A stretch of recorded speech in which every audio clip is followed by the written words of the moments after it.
আপনার কপালে আপনার ভাগ্যে যিনি আছেন তার জন্য সবটুকুন ভালোবাসাকে আপনি জমিয়ে রাখবেন। আপনি জানেন আপনার জীবনে বৈবাহিক জীবনে একজন সঙ্গিনী আসবেন, এটা এক্সপেক্টেড।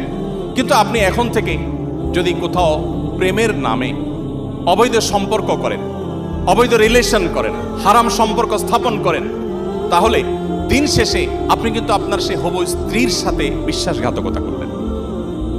একজন নারী হিসাবে আপনি যদি কোনো ছেলের সাথে অবৈধ সম্পর্ক করেন জাস্ট সময় কাটানোর জন্য, জাস্ট টাইম পাস করার জন্য, তাহলে আপনি আপনার সে হবু স্বামীর সাথে বেঈমানি করলেন, আপনি তার সাথে বিশ্বাসঘাতকতা করলেন।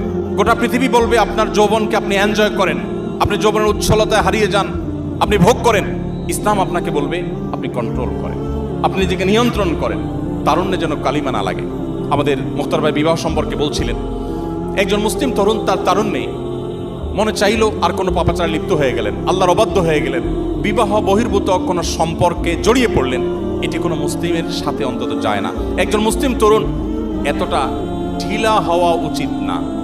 যেখানে খুশি সেখানে তিনি কাত হয়ে গেলেন, সেখানে তিনি এঙ্গেজ হয়ে গেলেন, নত হয়ে গেলেন, এটা মুসলিম তরুণের সাথে অন্তত যায় না।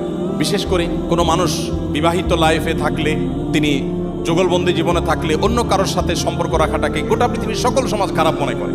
এটাকে মনে করা হয় নীতিহীনতা, যে তুমি একজন স্ত্রী থাকা সত্ত্বেও আরেক নারীর প্রতি কেন আসক্ত, স্বামী থাকা সত্ত্বেও আরেক পুরুষের প্রতি কেন আসক্ত, এটাকে গোটা পৃথিবীর মানুষ দোষের বিষয় মনে করে।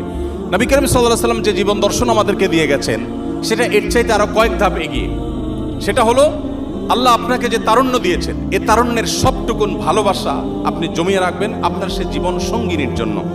যেই যুবক তার তারুণ্যকে, তার যৌবনের চাহিদাকে কন্ট্রোল করতে পারে না, নিয়ন্ত্রণ করতে পারে না, তার চরিত্রকে হেফাজত করতে পারে না, তার সম্ভ্রমকে সংরক্ষণ করতে পারে না, এই যুবক আব্দুল্লাহ ইবনে ওমরের উত্তরসূরি হতে পারে না, এই যুবক ওমর রাদিয়াল্লাহু তাআলার উত্তরসূরি হতে পারে না, এই যুবক মুহাম্মদ সাল্লাল্লাহু আলাইহি ওয়াসাল্লামের অনুসারী হতে পারে না, এই যুবক কখনো আব্দুল্লাহ ইবনে মাসউদের অনুসারী হতে পারে না, এই যুবক সেই সকল সাহাবীদের অনুসারী হতে পারে না যেই সাহাবীরা মক্কার যাযাবর থেকে অর্ধ পৃথিবীর বাদশাহী করেছেন।